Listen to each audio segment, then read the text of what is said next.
हमारी संस्कृति, हमारे संस्कार सदा रहे हमारे साथ। भारत के महान ग्रंथों और काव्यों का संपूर्ण संकलन। सब्सक्राइब करें तिलक। प्रार्थना की खुशबू, साइकिल प्योर अगरबत्ती।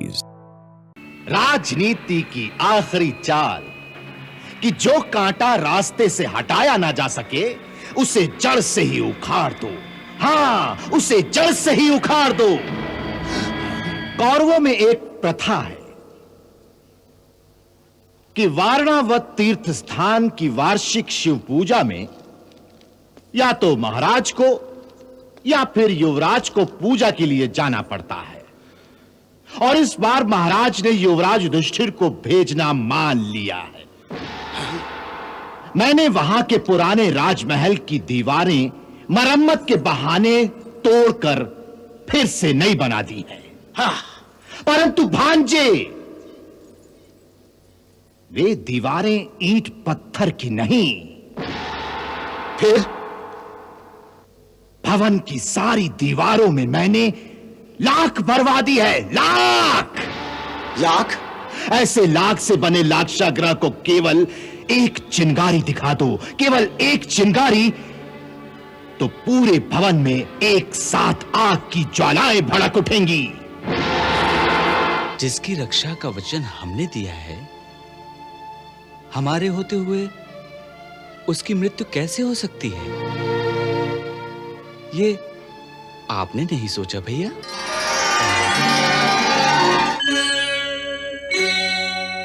प्रणाम शकुनी मामा। जीते रहो, प्रसन्न रहो, सुखी रहो भांजे, सुखी रहो। जी रहा हूं और सुख से जी रहा हूं, परंतु प्रसन्न नहीं हूं, यह आप जानते हैं। हां, जानता हूं, परंतु तुम भी ये बात जान लो कि जब तक मेरा प्रिय भांजा प्रसन्न नहीं रहेगा, तब तक उसका शकुनी मामा भी कांटों की सेज पर लौटता रहेगा। हाँ,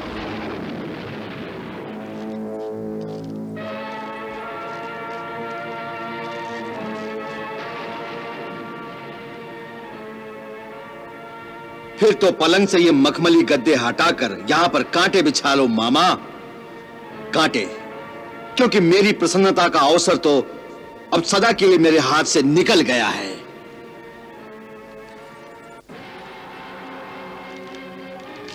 आप सदा ही मुझे एक वचन देते रहे कि कुछ भी हो जाए, अंततः मुझे ही हस्तिनापुर का युवराज बनाया जाएगा।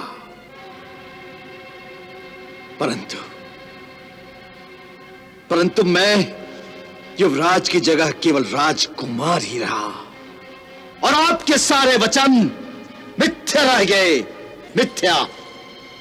शकुनी मामा के वचन कभी मिथ्या नहीं हो सकते भांजे, कभी मिथ्या नहीं हो सकते। केवल उनके पूरा होने में विलंब हो सकता है गांधारी पुत्र, विलंब। हर बड़े काम के लिए धैर्य की आवश्यकता होती है, धैर्य की।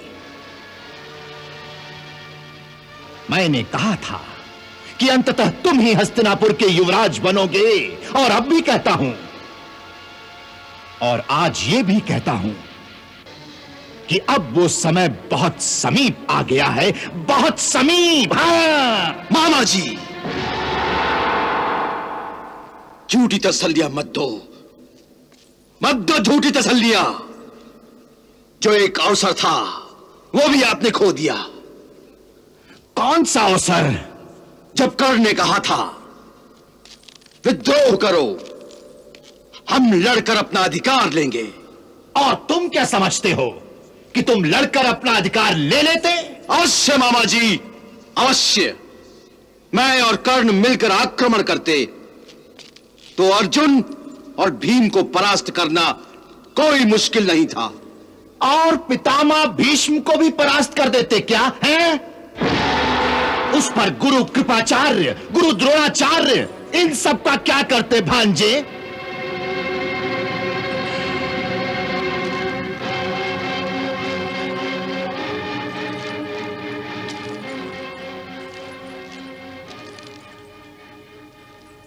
इतना याद रखो कि इन सब के होते हुए राजाज्ञा के विरुद्ध खुल्लम खुल्ला विद्रोह करके सफल होना असंभव है, असंभव।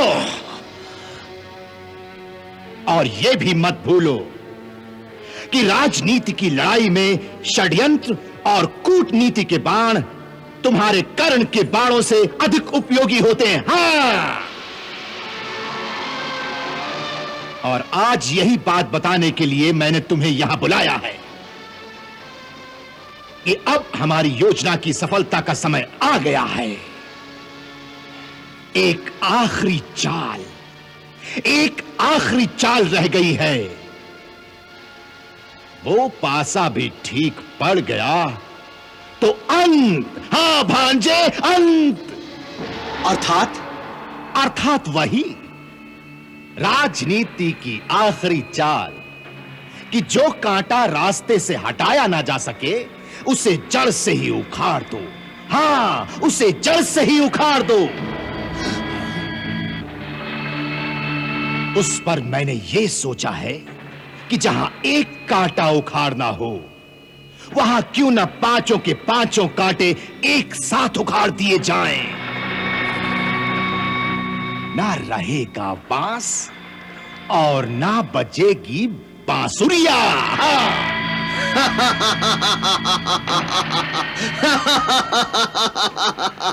वाह वाह मामा जी, वाह। परंतु मामा जी, पांचों की मुक्ति एक साथ कैसे और कहां पर? एक बड़े तीर्थ स्थान पर। तीर्थ स्थान? हां, एक महान तीर्थ स्थान।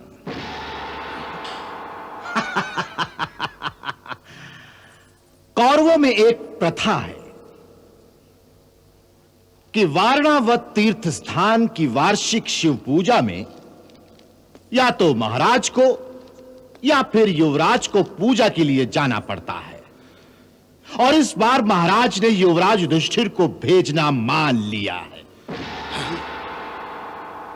इस अवसर पर मेरी योजना काम कर गई। मैंने वहां के पुराने राजमहल की दीवारें मरम्मत के बहाने तोड़कर फिर से नई बना दी है। हाँ, परंतु भांजे, वे दीवारें ईंट पत्थर की नहीं। फिर भवन की सारी दीवारों में मैंने लाख भरवा दी है। लाख। लाख? हां, लाख। और ऊपर से उन्हें ऐसे सुंदर रंगों से पोत दिया है कि कोई कभी भी यह शक भी नहीं कर सकता कि इन दीवारों में लाख भरी हुई है। ऐसे लाख से बने लाक्षागृह को केवल एक चिंगारी दिखा दो, केवल एक चिंगारी, तो पूरे भवन में एक साथ आग की ज्वालाएं भड़क उठेंगी और सारा भवन जलकर भस्म होने में केवल कुछ क्षण लगेंगे, केवल कुछ क्षण।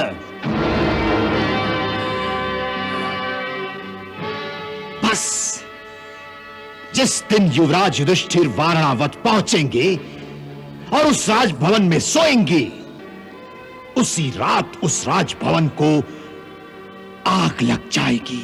वाह शकुनी मामा, क्या पासा फेंका है। वाह। अभी तो पासा फेंकने की आखिरी बात बाकी है भांजे, बाकी है। यदि किसी प्रकार पांचों के पांचों पांडवों को एक साथ तीर्थ यात्रा पर भेज दिया जाए तो पांचों चलकर वही भस्म हो जाएंगे।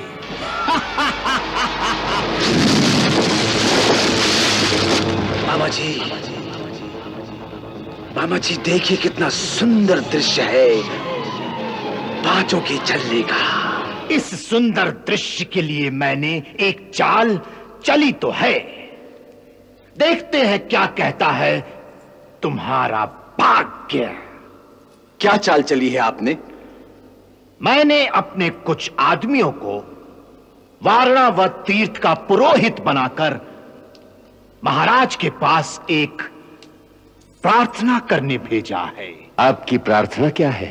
महाराज, यह प्रार्थना केवल हमारी ही नहीं, वारणावत के सभी प्रजाजनों की भी है। क्या प्रार्थना है? महाराज, जब से लोगों ने सुना है कि इस वर्ष युवराज युधिष्ठिर शिव महोत्सव के लिए आ रहे हैं, तब से सबकी एक ही इच्छा है कि यदि उनके चारों भाई भी उनके साथ वहां पधारने का कष्ट करें तो प्रजा को बहुत हर्ष होगा। वास्तव में बहुत वर्ष पहले आपके छोटे भाई महाराज पांडु प्रतिवर्ष वहां पूजा के लिए जाया करते थे। उनकी प्रजा वत्सलता के कारण समस्त प्रजाजन उनसे अत्यधिक स्नेह करते थे। उनके स्वर्गवास होने के पश्चात आज प्रजाजन इस बात पर बड़े उत्कंठित हैं कि अपने प्यारे महाराज पांडु के 5 पुत्रों को एक बार अपने नेत्रों से देखें और उनका स्वागत करें। इसका अर्थ है महाराज पांडु की मृत्यु के पश्चात इतने वर्षों से हम जो वारणावत जाते रहे, तो हमसे किसी को इतना स्नेह नहीं हुआ। किसी ने हमारे पुत्रों को देखने की याचना नहीं की। महाराज को इस दृष्टिकोण से नहीं देखना चाहिए। तो फिर किस दृष्टिकोण से देखना चाहिए? आप इस बात को इस दृष्टिकोण से देखिए महाराज कि प्रजा तो आपको भी उतना ही स्नेह करती है, आपका भी उतना ही आदर करती है जितना महाराज पांडु का करती थी। क्योंकि जितनी बार आप वहां गए हैं, आपको इस बात का अनुभव हुआ है कि नहीं? हाँ, परंतु पुत्रों में इतना अंतर क्यों? वही अंतर तो मैं आपको समझा रही हूं महाराज। देखिए, अंतर का केवल एक ही कारण है कि जिस व्यक्ति का स्वर्गवास हो जाता है, उसके बच्चों को लोग अनाथ समझते हैं और उनसे इसी कारण लोगों को सहानुभूति अधिक हो जाती है, और उस सहानुभूति को ये लोग स्नेह बता रहे हैं। इसलिए आपको अन्यथा नहीं सोचना चाहिए। इनकी प्रार्थना स्वीकार कर लीजिए महाराज, और यदि आपकी आज्ञा हो तो मैं कुंती बहन को भी मना लेती हूँ कि वे इसी बहाने अपने पुत्रों के साथ तीर्थ यात्रा कराएं। अवश्य देवी, हम आपके दृष्टिकोण की प्रशंसा करते हैं। हमारी ओर से महारानी कुंती को भी उनके पुत्रों के साथ जाने की आज्ञा दे दी जाए। वारणावत के प्रजाजनों की बड़ी इच्छा है कि तुम अपने चारों भाइयों को भी अवश्य साथ लेकर आओ। तुम्हारे पिता महाराज पांडु से वहां की प्रजा को बहुत लगाव था। उन्हें तुम 5 भाइयों के दर्शनों की बड़ी लालसा है। इसलिए तुम अर्जुन, भीम, नकुल, सहदेव इनको साथ लेकर अवश्य जाना। जी ताजश्री, आपकी आज्ञा का अवश्य पालन किया जाएगा। और देखो, युवराज बनने के पश्चात पहली बार तुम एक तीर्थ स्थान पर जा रहे हो, तो वहां पहुंचकर एक राजा की भांति खुले हाथों से दान देना, इतना कि फिर सारे नगर में किसी को और कुछ मांगने की आवश्यकता न रह जाए। एक बात का ध्यान रखना, राजा की शान उसकी सेना के प्रदर्शनों से नहीं होती, बल्कि राजा की शान इस बात से होती है कि जिस नगर में राजा का वास हो, वहां पर रात को कोई प्राणी भूखा न सोए। जी ताजश्री। प्रजा में से जो कोई भी मिलने को आए, चाहे वो छोटा हो या बड़ा, सबसे आदर के साथ मिलना, सबसे ऐसा व्यवहार करना कि कोई भी तुमसे अपनी बात कहते हुए न संकोच करे न डरे। सबकी मांग को ध्यानपूर्वक सुनना, और जिसकी मांग उचित हो उसे तुरंत स्वीकार कर लेना। न्याय करने में कभी देर मत करना, क्योंकि जो राजा न्याय करने में देर करता है उस राजा पर से प्रजा का विश्वास उठ जाता है। इस बात को भूलना मत। जी ताजश्री। हमें बताया गया था कि वहां का राजमहल पुराना होने के कारण जीर्ण अवस्था में है, सो हमने आदेश दिया था कि तुम्हारे जाने से पूर्व उसकी मरम्मत करा दी जाए। कल ही शिल्पकारों ने सूचना भेजी है कि मरम्मत का सारा कार्य पूरा हो गया है। अब तुम लोगों को वहां किसी तरह की असुविधा नहीं होगी। सो अब जाकर यात्रा की तैयारी करो। जो आज्ञा ताजश्री। बधाई हो भांजे, बधाई हो, बधाई हो। जब भाग्य को पलटना होता है तो सारे पासे अपने आप सीधे पड़ने लगते हैं, अपने आप।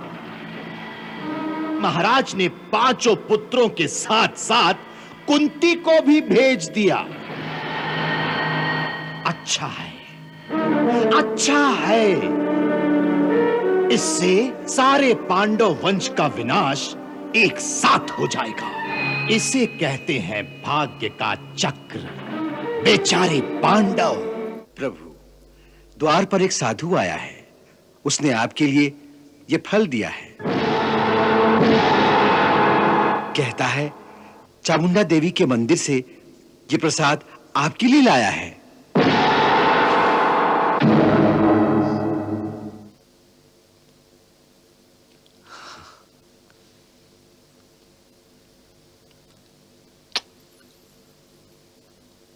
जो आदमी इतनी दूरी से देवी का प्रसाद लेकर आए हैं, उन्हें आदर से आंगन में बिठाकर भोजन कराओ।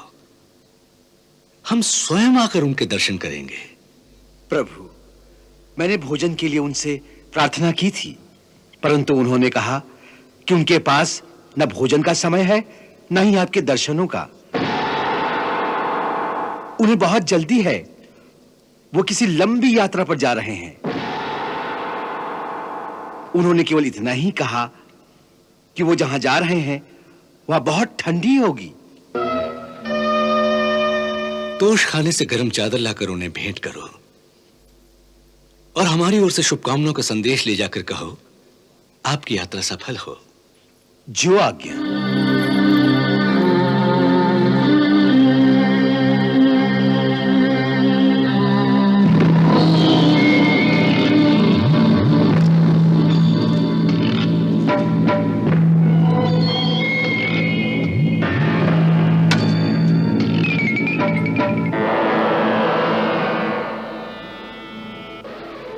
शिव मंदिर के पीछे वट वृक्ष के नीचे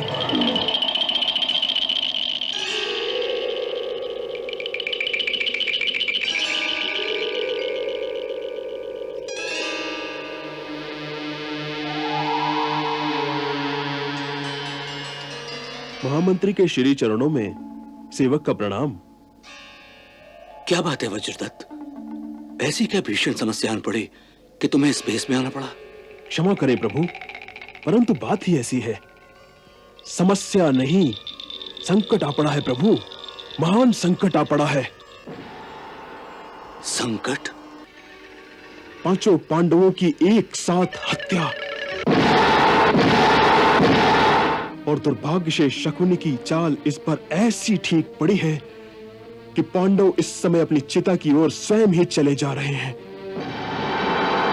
वारणावत में पुराने राजमहल की मरम्मत के बहाने संपूर्ण घर लाख का बना दिया गया है और पहली रात ही उस लाक्षागृह को आग लगा दी जाएगी। शकुनी जानता है कि एक ऐसा विशाल और मजबूत जाल आपने अपने गुप्तचरों का चारों ओर फैला रखा है जिसका छेदन वो आज तक नहीं कर सका, और इसलिए वो केवल आपसे ही डरता है। और इसलिए आज जबकि वह अपने जीवन की सबसे बड़ी चाल चल रहा है, उसकी पूरी कोशिश थी उस चाल की भनक भी आप तक न पहुंच सके, और वह तो इसमें सफल हो ही गया था। यह तो प्रभु की विशेष कृपा ही समझिए कि केवल 2 दिन पहले ही कहीं से मुझे यह भनक पड़ी कि कई मन लाख वारणावत में पहुंचाई जा रही है। बस इसी बात का पीछा करते करते मुझे षड्यंत्र का पता चल गया। बहुत देर से पता चला वज्रदत्त, बहुत देर से पता चला, और उस पर तुम भी एक दिन देर से पहुंचे। नहीं प्रभु, मैं तो कल ही आ गया था, परंतु आते ही मैंने देखा कि तात भीष्म के और आपके भवन के चारों ओर शकुनी के आदमी छुपी वेश में घूम रहे हैं। जो भी आपसे मिल के जाता था उसका पीछा हो रहा था कि कौन है और क्यों आपसे मिला है। इसीलिए मुझे यह सब इस प्रकार करना पड़ा कि आपसे मिलूं भी नहीं और संदेश भी आप तक पहुंच जाए। संदेश तो पहुंच गया, पर पांडवों तक सहायता कैसे पहुंचाई जाए? तुम्हारा क्या अनुमान है कि युवराज और उनके भाई वारणावत कब तक पहुंचेंगे? कल संध्या काल तक ही वहां पहुंच सकेंगे। अर्थात यदि हम इसी समय शीघ्रगामी घोड़ों पर निकलें तो कल सायंकाल तक हम भी उनके साथ ही वहां पहुंच सकते हैं। पहुंच सकते हैं तो ठीक है, तुम अपने 4 विश्वस्त आदमियों को साथ लेकर इसी समय निकल जाओ। साथ में एक खनिक भी ले जाना जो हमारे भरोसे का हो। मुझसे सारी योजना समझ लो, परंतु सारी योजना इस बात पर निर्भर करती है कि तुम पांडवों से पहले वहां पहुंच जाओ। हाँ, एक बात और, तुम पहाड़ी रास्ते से छुपते हुए निकल जाओ। मुख्य मार्ग से कदाचित नहीं जाना, क्योंकि उस मार्ग से पांडव जा रहे होंगे, और मुझे पूरा विश्वास है कि उनके साथ जो अंगरक्षक सैनिक भेजे गए होंगे उसमें अधिकांश आदमी दुर्योधन के होंगे। उन्होंने दोनों ओर से मार्ग को बंद कर रखा होगा ताकि उधर से कोई सूचना लेकर इधर ना आ सके और इधर से कोई उधर ना जा सके। तुम सावधानी से जाना। जी।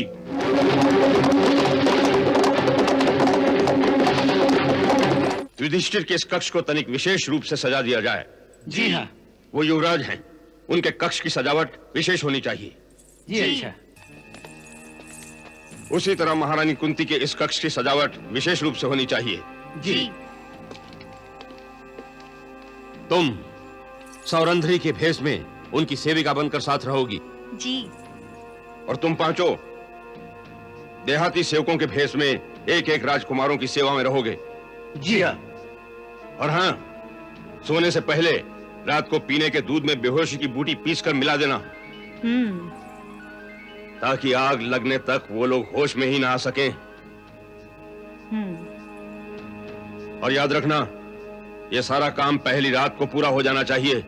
जी, हम भी याद रखेंगे और वो लोग भी याद रखेंगे। हे भगवान श्री कृष्ण, आज आपके भक्तों पर संकट की काली छाया मंडरा रही है। प्रभु रक्षा करो, मेरी लाज रखो प्रभु। कुंती और उसके पुत्रों की रक्षा करो। मुझे शत्रु से उनके प्राणों का भय है प्रभु। रक्षा करो प्रभु, रक्षा करो।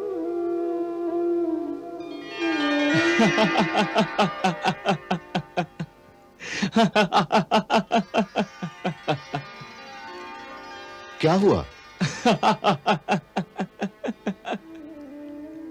किस पर हंस रहे हो? हंस रहा हूं ये देखकर कि एक परम ज्ञानी भी कितनी जल्दी विचलित हो जाता है, जबकि वो ये अच्छी तरह जानता है कि जिसके साथ मैं हूं उसे भला किस बात का भय। ये सब तुम्हारी माया की लीला है, अच्छों अच्छों को नचा देती है। वो तो है।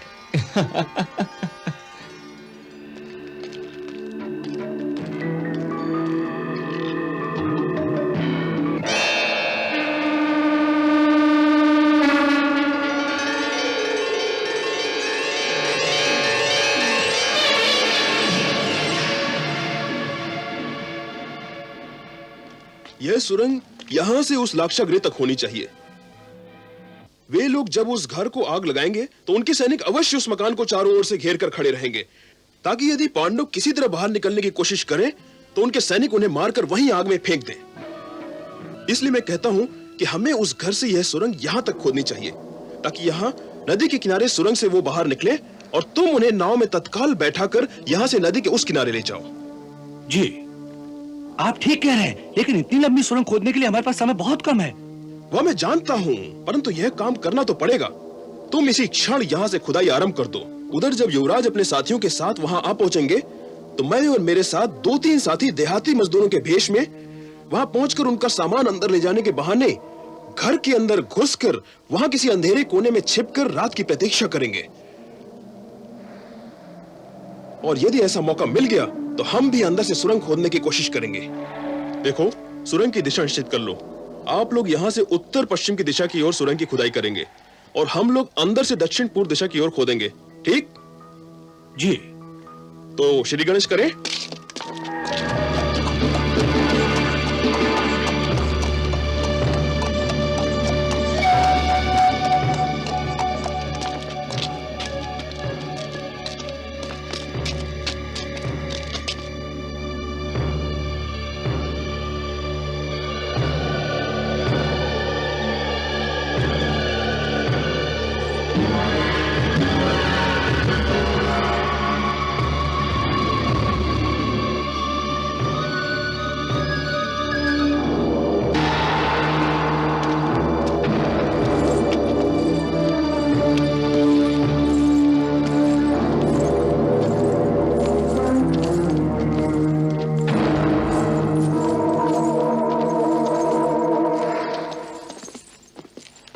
युवराज, ये आपका कक्ष है और ये सेवक आपकी सेवा के लिए हमेशा आपके साथ रहेगा।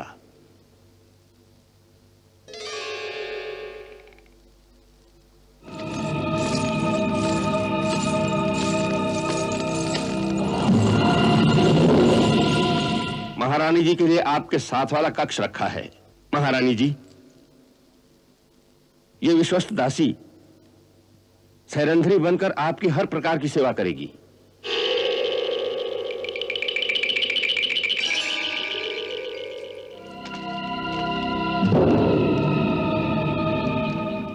युवराज का सामान उधर रखना और महारानी जी के बक्से इस कक्ष में रखना।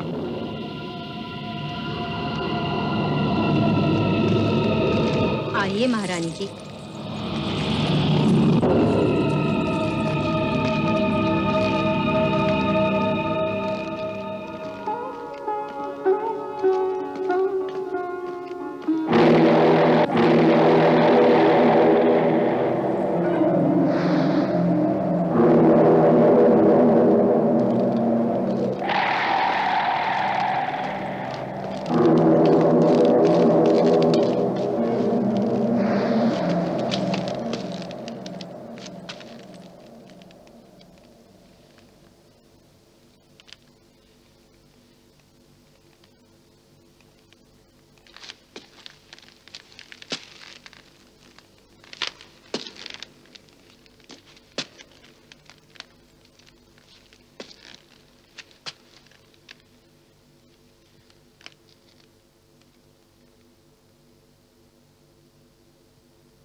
हमारा कार्यक्रम क्या निश्चित किया गया है? पूजा के लिए कब जाना होगा? कल संध्या काल में युवराज। प्रजाजनों से कब मिलना होगा? वो लोग तो आज ही आपके दर्शनों के लिए आना चाहते थे, परंतु हमने ये कहकर उन्हें रोक दिया कि युवराज 4 दिनों की लंबी यात्रा से पधारे हैं, उन्हें विश्राम करने दिया जाए। कल जब भी आपकी आज्ञा होगी, प्रजाजनों को आपके दर्शनों की अनुमति दे दी जाएगी। प्रातः संध्या वंदन के पश्चात जो कोई भी हमसे मिलना चाहे, हम उसका स्वागत करेंगे। पर देखिए, किसी को भी, चाहे वो छोटा हो या बड़ा, नगर सेठ हो या साधारण सेवक, किसी को भी हमसे मिलने में कोई रुकावट नहीं होनी चाहिए। राजभवन के द्वार सबके लिए खुले रहने चाहिए।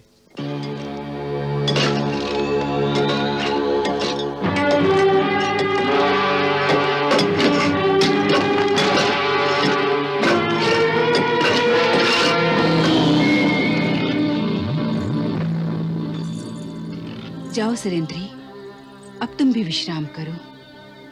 जी महारानी जी।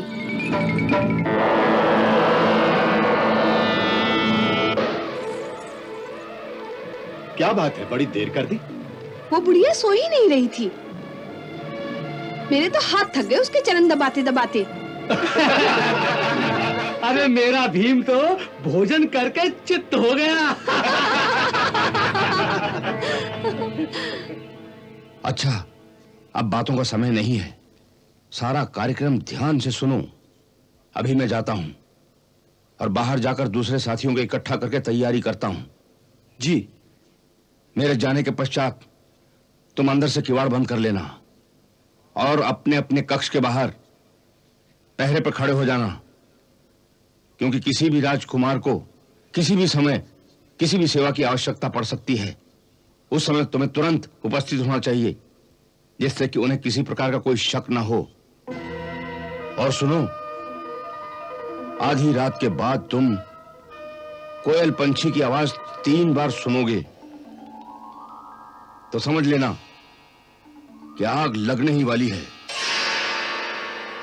सो तत्काल बाहर निकलकर जितनी दूर भाग सको भाग जाना, क्योंकि जब लाक्षागृह जल रहा होगा तो उसकी आग बहुत ही भयंकर होगी।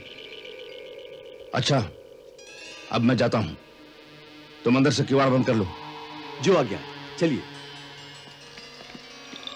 चलो हम लोग भी सबके कक्ष में एक बार देख आएं, ये लोग आराम से सो रहे हैं कि नहीं। तुम जाओ, मैं नहीं जाती। वो बुढ़िया फिर से जाग गई तो फिर से चरण दबाने के लिए बोलेगी। मैं तो तब तक खाना खा लेती हूँ।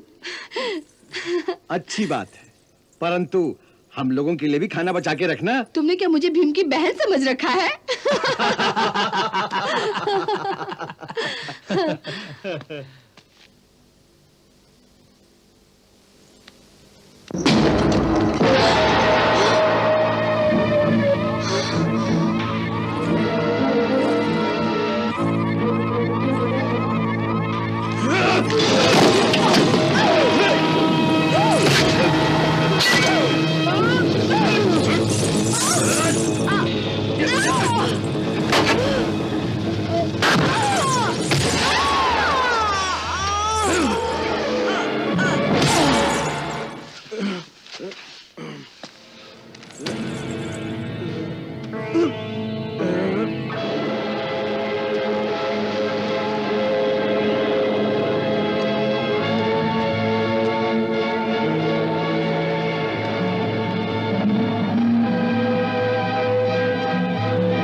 हत्यारे, तूने हमारे सेवक की हत्या कर दी, तू भी जीवित नहीं रहेगा।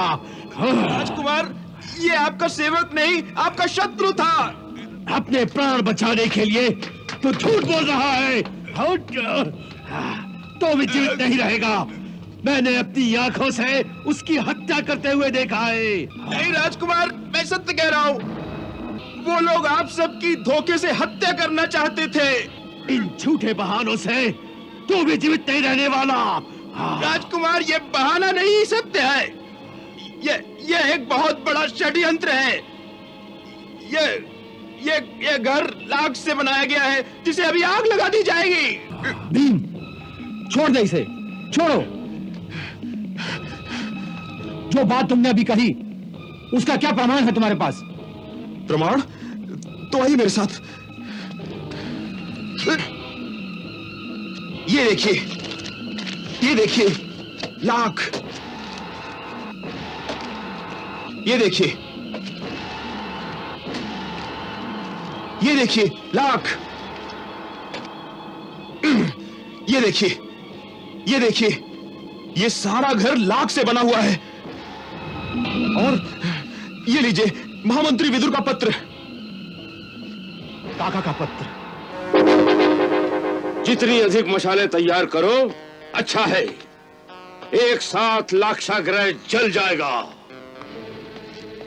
महामंत्री विदुर जी ने बार बार यही प्रार्थना की है कि आप तत्काल ब्राह्मणों के वेश बनाकर जितनी जल्दी हो सके हस्तिनापुर राज्य की सीमा से निकल जाइए। यदि दुर्योधन को पता चल गया कि आप इस लाक्षागृह से बच गए हैं, तो वो नगर नगर गांव गांव अपने सैनिक भेजकर आपकी हत्या का प्रयास करेगा। ठीक समय आने पर विदुर जी आपको प्रकट होने का संदेश भेजेंगे। अब आप कृपा करके ये वस्त्र धारण कीजिए। इतनी देर में हम इधर से सुरंग खोदते हैं, उधर दूसरी तरफ से हमारे आदमी सुरंग खोदते हुए यहां तक पहुंचने ही वाले हैं। सारी मशालें तैयार कर दो। तुम लोग चारों ओर से लाक्षागृह को घेर लेना, ताकि बाहर निकलने का कोई रास्ता ना रहे।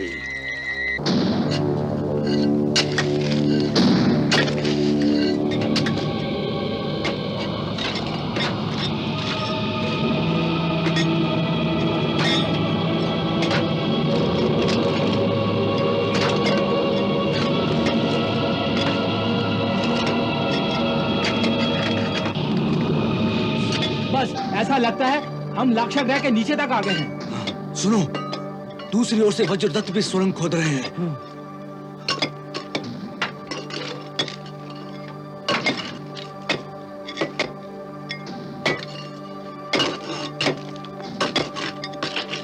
ये सुनो, धमक की आवाज आ रही है। हाँ, चलो जल्दी करो।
को बाहर निकल जाने का इशारा दे दो।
अब किसी को सुरंग का पता नहीं चलेगा।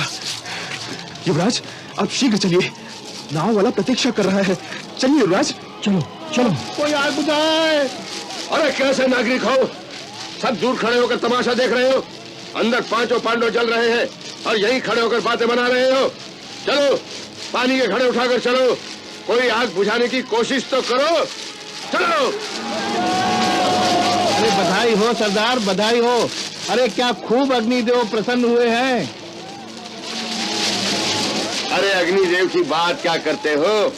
अरे जब हमारे शकुनी देव प्रसन्न होंगे तो फिर देखना इस सफलता का क्या इनाम मिलता है। सारे न्यारे हो जाएंगे तुम सबके।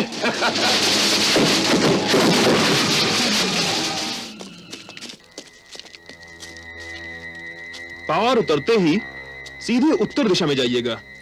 10 कोस जाने पर एक जगह वट के 4 वृक्ष मिलेंगे।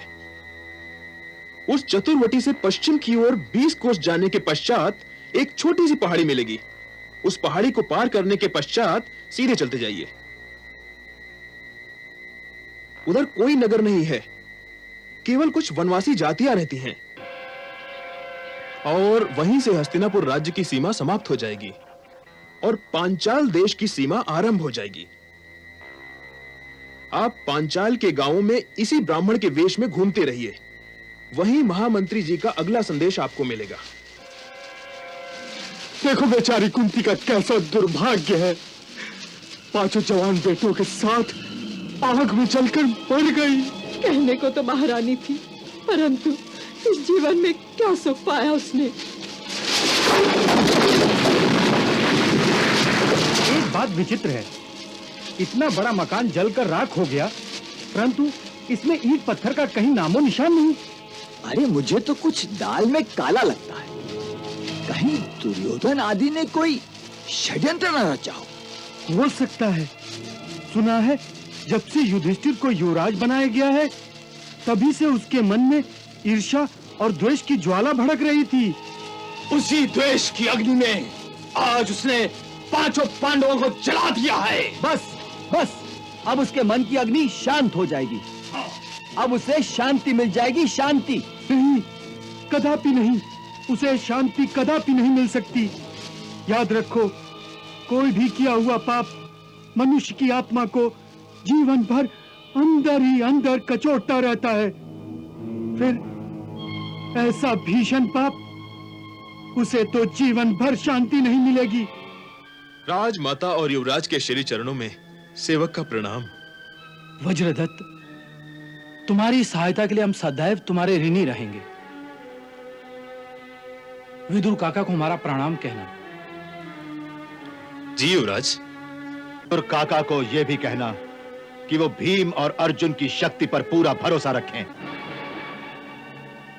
हम दोनों के होते युवराज युधिष्ठिर का अधिकार कोई नहीं छीन सकता।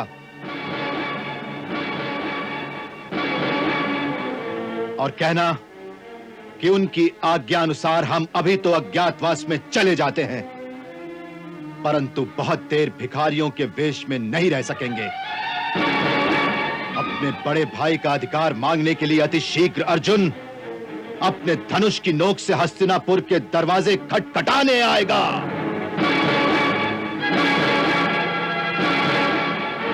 अर्जुन, वज्रदत्त जी, विदुर काका से तुम ऐसी कोई भी बात नहीं कहोगे। उन्हें केवल इतना ही कहना कि हम उनके संदेश की प्रतीक्षा करेंगे कि आगे हमें क्या करना चाहिए। तात भीष्म पितामह और विदुर काका जैसी आज्ञा देंगे वैसा करना हमारा धर्म होगा। जी युवराज। चलिए माताश्री, चलो अर्जुन।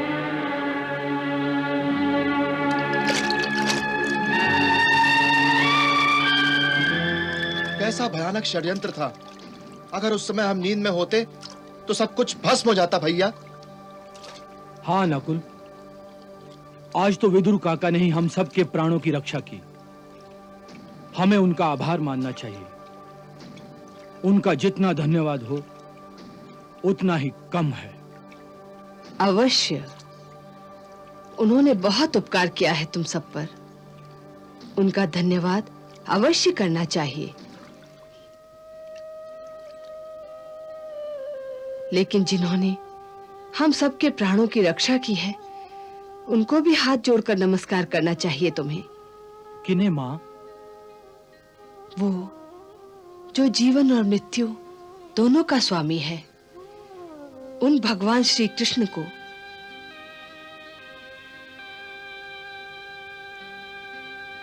हे प्रभु, आप तो अंतर्यामी हैं, आप सर्वशक्तिमान भी हैं। अगर कोई मित्र सहायता भी करना चाहे तो आपकी कृपा के बिना वो सहायता करने में सफल नहीं हो सकता।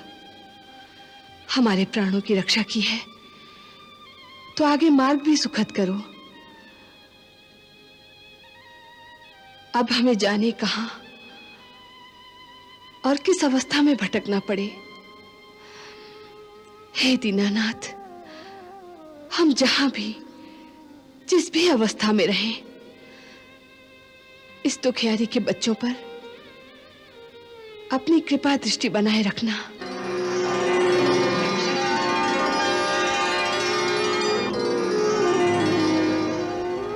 रक्षा करो, रक्षा करो, रक्षा करो। अरे जीजा श्री, हम तो लुट गए रे। अरे जीजा श्री, अरे गांधारी बहना रे, हस्तिनापुर का भाग्य उलट गया। हस्तिनापुर का दीपक बुझ गया जीजा।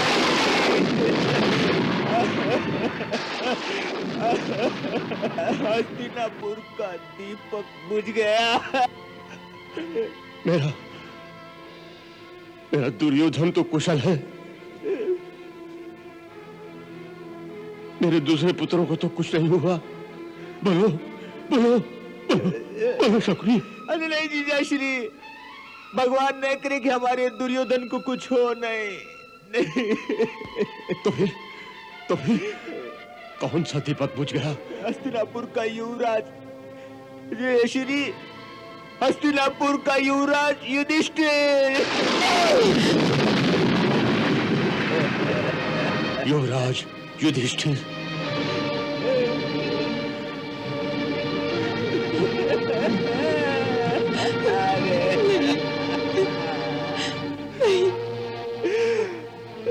युवराज युधिष्ठिर, युधिष्ठिर, हस्तिनापुर का दीपक। क्या कहते हो शकुनी भैया? युधिष्ठिर, मेरा प्यारा युधिष्ठिर चला गया। ये दुर्घटना कैसे हुई? कैसे हुई ये दुर्घटना? हमारा दुर्भाग्य गांधारी, हमारा दुर्भाग्य। इस घाव को कुंती बहन कैसे सहेंगी?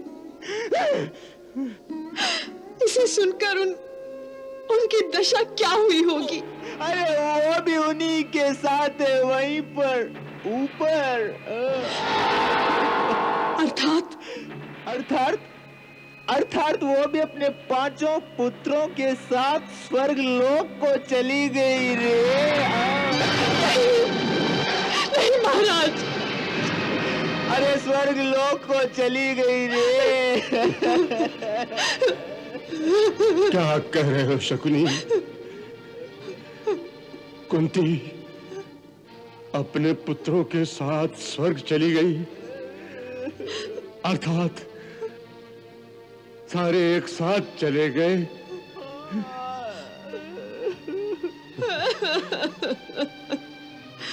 क्या कह रहे हो शकुनी?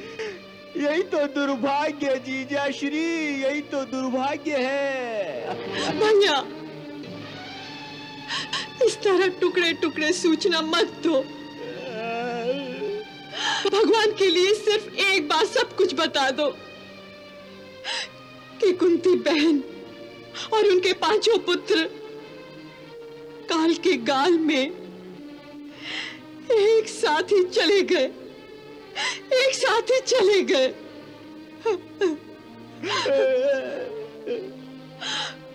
परंतु ये दुर्घटना हुई कैसे? अरे ये वृत्तांत है ही इतना भयानक कि जिह्वा से एक साथ कैसे निकल सकता है? कैसे कुंती और उसके 5 पुत्र एक साथ अग्नि में जले होंगे? अग्नि में जल गए? कैसे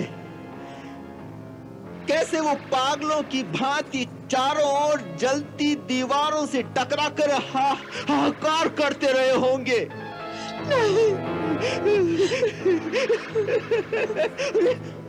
और इस भयानक दृश्य की कल्पना करता हूं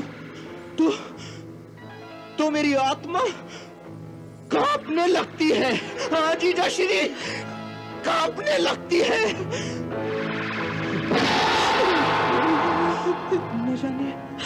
न जाने कैसे उस भवन को आग लग गई, और ऐसी आग जिसने चारों ओर से उन बेचारों को घेर लिया होगा।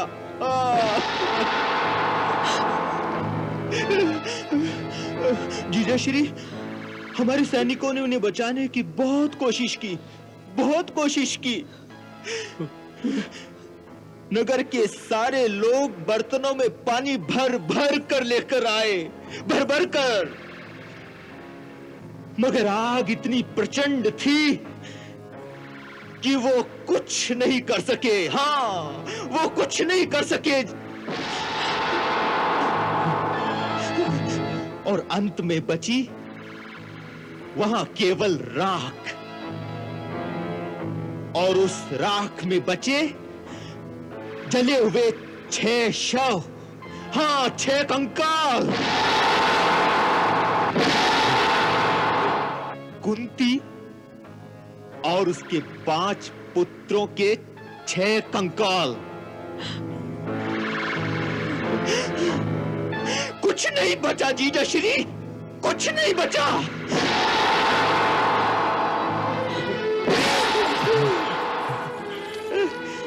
गांधारी, गांधारी, गांधारी, गांधारी, गांधारी, गांधारी।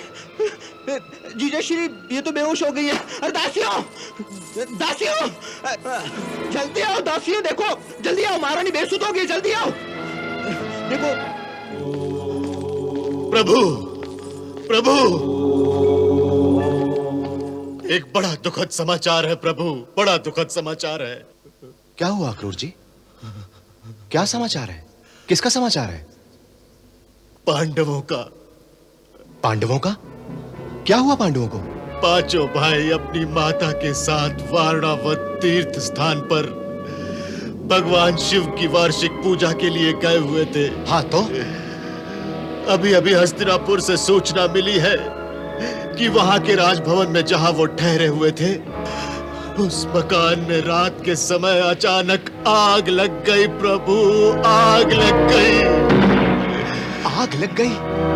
हाँ प्रभु, 5 भाई अपनी माता के साथ।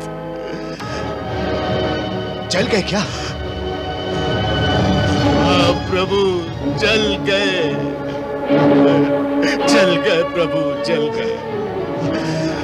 महाराज पांडु के कुल का सर्वनाश हो गया। कुछ सुना तुमने? हाँ दाऊ भैया, सुन लिया। ये समाचार यदि सत्य है तो अत्यंत दुखदाई है। मेरे विश्वस्त गुप्तचर अभी अभी हस्तिनापुर से आए हैं। महाराज धृतराष्ट्र और राज परिवार के अन्य सदस्य उनका श्राद्ध करने के लिए यमुना तट पर जाने वाले हैं। इसलिए मैं ये सूचना लेकर आया था कि आपको भी इस समय अपनी बुआ और उनके पुत्रों को जलांजलि देने उनके साथ जाना चाहिए प्रभु, साथ जाना चाहिए। वहां जाने की क्या आवश्यकता है? वहां जाने की आवश्यकता इसीलिए है कन्हैया कि वहां जाकर शोकातुर परिवार के लोगों को कुछ सांत्वना दी जाए। ऐसे दुख के समय में किसी का दुख बांटने से उसे बहुत सहारा मिलता है। ये तो ठीक है दाऊ भैया, परंतु दुख तो उसके साथ बांटा जाता है जो दुखी हो। लेकिन वहां कौन दुखी है? राज परिवार में कौन ऐसा है जो पांडवों के मरने पर शोकातुर होगा? क्या? हाँ दाऊ भैया, उन सब का दुख केवल एक दिखावा है। यहां तक कि स्वयं महाराज धृतराष्ट्र के मन में भी इस समय एक छिपी हुई प्रफुल्लता सी होगी।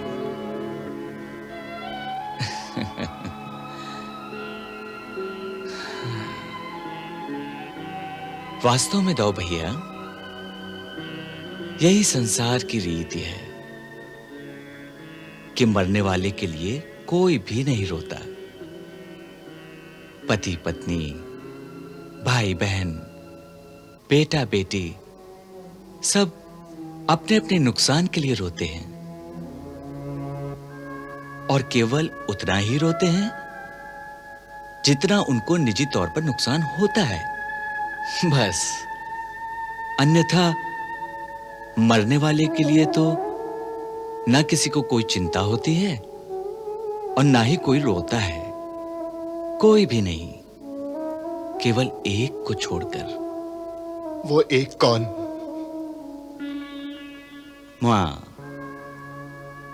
मां का दुख निस्वार्थ होता है। केवल मां की पीड़ा निश्चल होती है और किसी की भी नहीं। सो जो यहां सचमुच दुख करने वाली थी, वो बेचारी तो अक्रूर जी की सूचना के अनुसार उनके साथ ही चली गई। तो अब हम वहां किसका दुख बांटने जाएं? समझ में नहीं आता कन्हैया, ये सब कैसे हुआ, क्यों हुआ? क्यों का तो एक ही उत्तर है भैया, कि जिसका जन्म हुआ है उसे एक न एक दिन मृत्यु भी अवश्य आएगी। सो इस मृत्यु लोक में किसी का मरना तो कोई नई बात नहीं, और न वो कोई विचित्र बात है।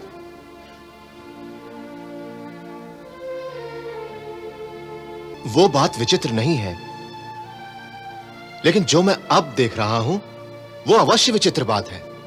ऐसी कौन सी विचित्र बात देख रहे हैं आप भैया? मैं देख रहा हूं कि बुआ कुंती और पांचों पांडवों के मरने का तुम्हें कोई दुख नहीं है। हाँ भैया, ये समाचार सुनकर हमें कोई दुख नहीं हुआ। क्यों? क्योंकि शास्त्रों में भी ऐसा ही लिखा है कि प्रत्येक प्राणी की मृत्यु निश्चित होती है। सो ज्ञानी मनुष्य को किसी की मृत्यु पर शोक नहीं करना चाहिए। ज्ञानी मनुष्य? हाँ। तुम भगवान से मनुष्य कब बन गए? मुझे भगवान से मनुष्य तो आप ही ने बना दिया भैया। मैंने? कब से? जब से आपने मुझसे ये आशा की कि सगे संबंधियों की मृत्यु पर मुझे भी एक साधारण मनुष्य की तरह शोक करना चाहिए। नहीं, सगे संबंधियों की मृत्यु पर एक साधारण मनुष्य की तरह शोक करने की मैंने तुमसे आशा नहीं की है। फिर? मैंने भगवान की भांति शोक करने की आशा की है तुमसे। भगवान को भी कभी दुख होता है? यह माना कि भगवान कभी दुखी नहीं हो सकते, परंतु एक बात ऐसी है जिसके कारण भगवान भी विवल हो उठते हैं, वो भी तड़प उठते हैं, और वो है उनके भक्त का दुख।